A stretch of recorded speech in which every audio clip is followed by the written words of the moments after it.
Imagina que el mundo vegetal nos enseña programación. El día de hoy vamos a aprender uno de los pilares fundamentales de la programación orientada a objetos, la herencia.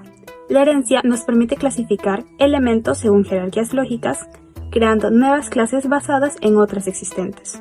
Estas nuevas clases, conocidas como subclases, pueden heredar métodos y atributos de las clases base. Por ejemplo, si tomamos una flor como la begonia, estamos agrupándola dentro de una categoría específica, las flores. Si analizamos más a fondo, descubrimos que las begonias, margaritas y rosas son flores que comparten características comunes, como el tener colores vivos y reproducirse mediante semillas. Estas características pueden representarse como métodos genéricos, como color y semillas, dentro de la clase base llamada flores. Sin embargo, la herencia no solo nos permite compartir características comunes, sino también especializarlas. Por ejemplo, aunque todas las flores hereden atributos como color y semillas, las begonias pueden ser rojas, las margaritas amarillas y las rosas blancas. Este nivel de abstracción fomenta la reutilización del código y el respeto por el principio DRY, que son siglas en inglés que significan Don't Repeat Yourself, uno de los fundamentos claves de la programación orientada a objetos. Veamos un ejemplo con las flores y por esta vez solo vamos a crear una subclase llamada begonia. Entonces tenemos la clase base flores y la subclase llamada begonia que hereda de flores el atributo. La subclase llamada begonia tiene su propio constructor que le permite llamar al constructor de la base para inicializar atributos comunes. Veamos otro ejemplo con la clase base plantas y con las subclases flor, cactus y árbol. Entonces tenemos la clase base llamada planta con sus propios atributos y métodos, a la subclase árbol, a la subclase flor y cactus.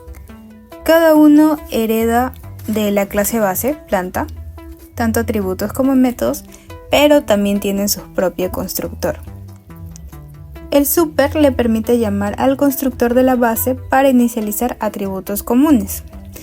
Por ejemplo, acá vemos que tenemos nombre y flor. Si vamos más arriba, el atributo general tiene nombre y tipo. Entonces, flor vendría a ser nuestro tipo.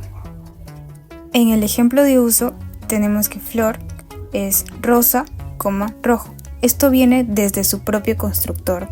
Entonces, cuando pongamos flor.photosynthesis y flor.info, que va a llamar tanto al método de la clase base planta como al método de la subclase flor, al método específico, se va a mostrar algo en pantalla como rosa está realizando la fotosíntesis y rosa es una flor de color rojo. Veamos cómo se ejecuta el constructor propio de una subclase. Veamos el ejemplo de la subclase cactus. Este delimita cómo se inicia el objeto de la clase. Esto se llama automáticamente cuando se crea una subclase a partir de una clase base, que en este caso sería planta. Asimismo, recibe y configura dos parámetros específicos, como nombre y tiene espinas. Y aunque haya heredado del atributo de la clase base planta, tanto nombre y tipo, aquí lo puede especializar en su propio constructor, dentro de su propia subclase.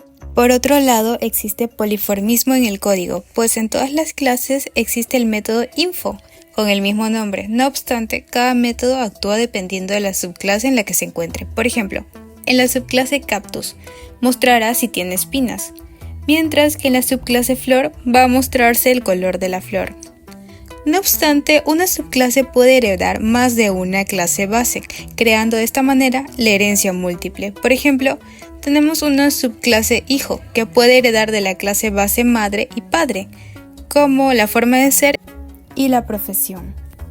En este ejemplo tenemos el método profesión tanto en la clase base de madre y padre. Entonces, al tener el mismo nombre en diferentes superclases o clases base, Python va a usar el método MRO, que en inglés es Method Resolution Order, para decir cuál método se ejecutará primero.